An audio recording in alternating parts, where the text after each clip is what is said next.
บริทาง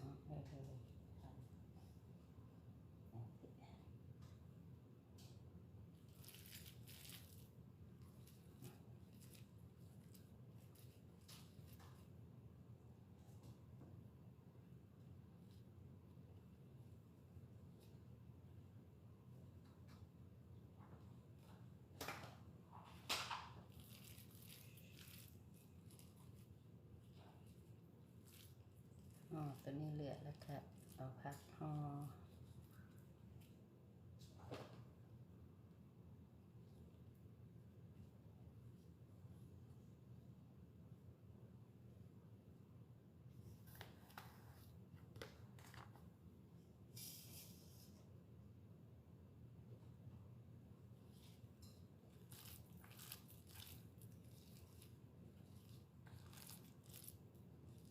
บริเผ็ดใดใส่เผ็ดน้อยหนึ่ง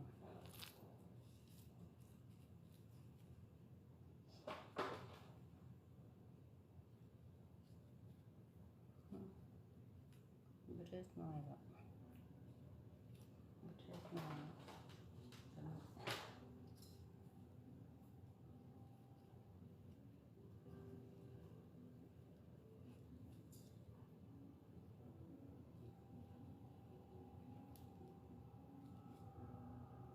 ต้องใส่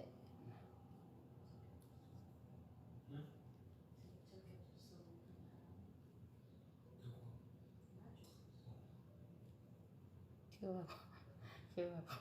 อว่าบ่เบียงกันว่าเผ็ดนี่ก็ได้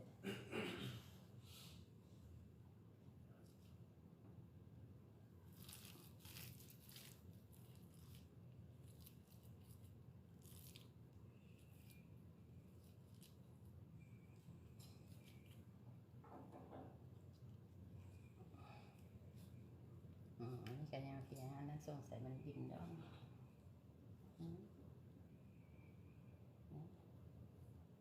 ตัวนี้แล้วละวันนี้เอาผักห่ออันนี้นะแล้วละ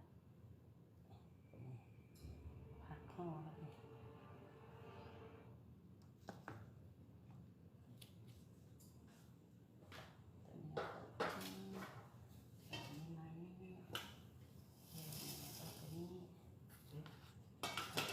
ผักห่อ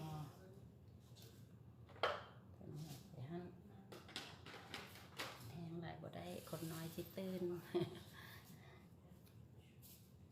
โอ้จานมาจ้ะ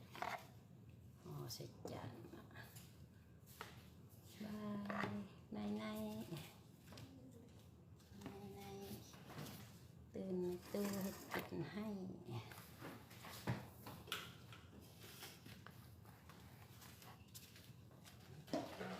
ครับแนว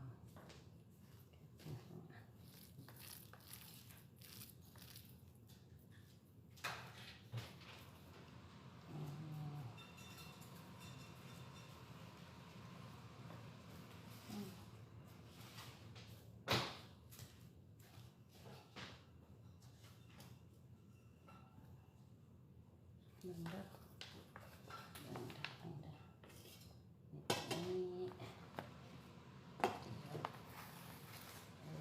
นี่แบบนี้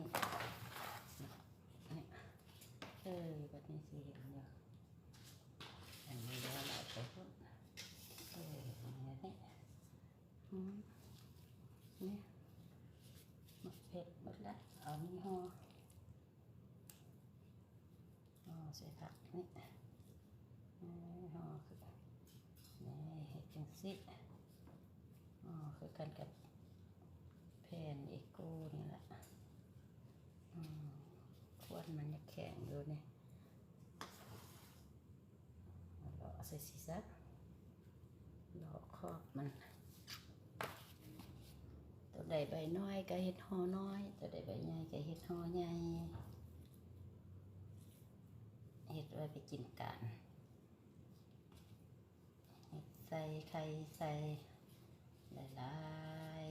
ๆร้อนใส่หลายๆแซ่บข้าวเปลือกใส่หลายจึงค่อยอ่อน